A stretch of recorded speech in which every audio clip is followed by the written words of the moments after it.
DawgNation's Next Generation series is brought to you by Pella Window and Door of Georgia. Pella, any style, any home, any budget. Visit PellaofGA.com to get started.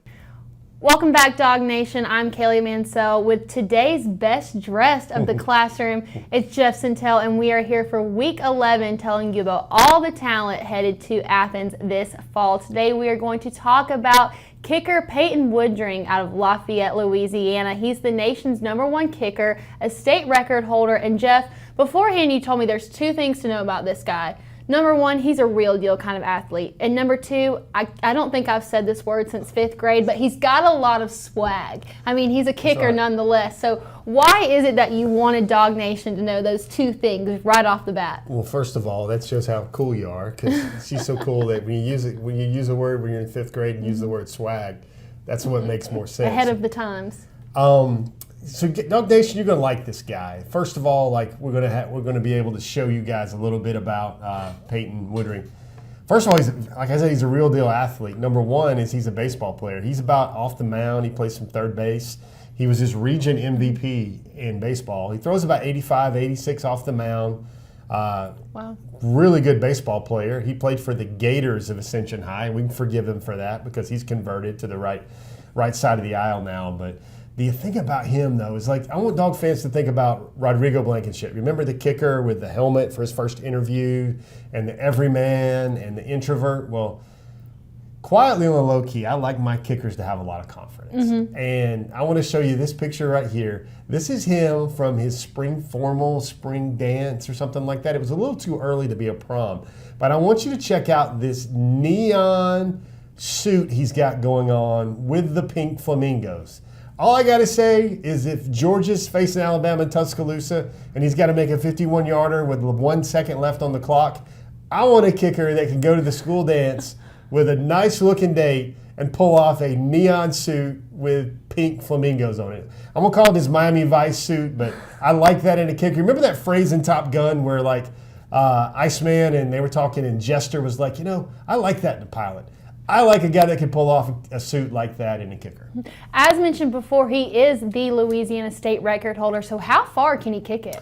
So first of all, Dawg fans, this is a guy, I want you to perk your ears up because Georgia is so good. Even though these players are so good, Georgia is such a talented roster, a championship roster, where these guys are not supposed to come in and play. Mm-hmm.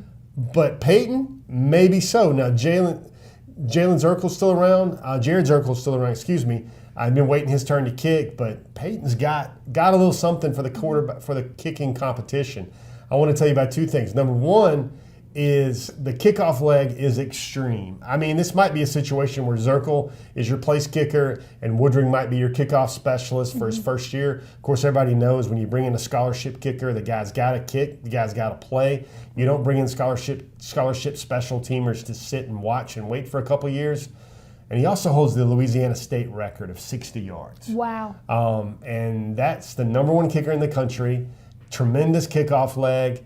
And he's already signed to play for Georgia, but he goes to one of those private schools where they didn't have an early graduation. So he won't show up in Athens until late May or June. But when he does, he's going to bring a big leg with him. Mm-hmm. Now, Georgia did ultimately, it came down to Georgia, Alabama. Obviously, he went with Georgia. And the recruiting process is a lot different for kickers. So what did it come down to? What made him say UGA is where I'm supposed to be? Well, first of all, I got to keep telling this story because people don't understand kickers. Kickers are a different sort. And what I mean by that is, I don't for instance, let's take a great quarterback prospect, the #1 quarterback prospect in the country. If he comes to Athens and he works out and he's like, a little off, threw the ball a little bit too hard, the ball sailed, not very accurate, bad reader, so you're not going to lose your shot because they look on the bulk of workouts, they look on the game film.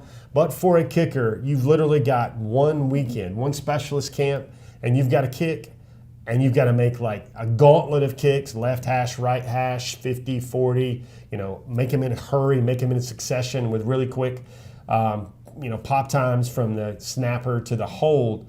And you got to do it with everybody watching. Mm-hmm. Kirby's watching, all the kicking specialists, Coach Benedict in Athens, they're watching you.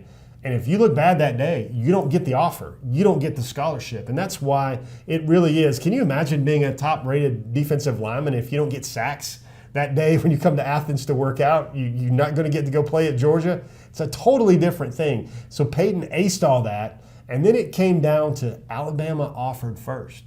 And he was thinking Alabama. And then Georgia had to come in there. And really, he was silently committed to Alabama, Peyton Woodring was. And then Georgia came in, and they're like, hey, and Kirby got this one. Things have been going the Dogs' way lately. And Peyton just said he just liked the vibe. He liked the way the guys were. It fit him more in Athens, and that's how Georgia landed its next great kicker. One other great story. You want to know what type of teammate he is? Think about this. Now, this was a game in the first half where his team was winning, and everybody on his team knew that he was wanting to try and break the Louisiana State record. So I want you to think about this for a minute. One of your great friends is a receiver, and he catches a ball, and he probably could go for like 20 or 30 yards, have a big game towards the end of the first half, big gain towards the end of the first half. And what he did is he had the wherewithal to go, hold on, we're right around the 43-yard line. Let me get down, let me take a knee, let me act like the sniper got me, like Kenny McIntosh said after some big games where he just tripped out of nowhere. Well, he basically fell down on the ground where he was at to line up Peyton Woodring for the 60-yard field goal. Now think about that. Wow. You got one of your boys that was like, let me help my dog out. Let me help him kick this field goal from 7. Everybody got to do the math. The yard line plus 10 plus 7, and that's how you get to 60. He did that. He nailed the kick, and that's how the little-known story of how Peyton Woodring became the state high school record holder with a 60-yard field goal in Louisiana. So, Jeff, let me ask you, what are the odds that he challenges for a starting role this year? I think they're pretty good. I think Zirkle has got a big leg, has been waiting it for a long time.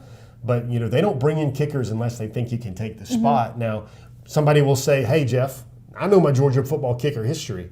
And you're saying a good game here, but we remember when Zirkle came in, Jack Podlesny beat him out, and he was off scholarship. So it does happen, but what normally happens is you bring in the scholarship kicker who was the number 1 kicker in the country that aced all the gauntlets over the summer in the specialist season for Georgia.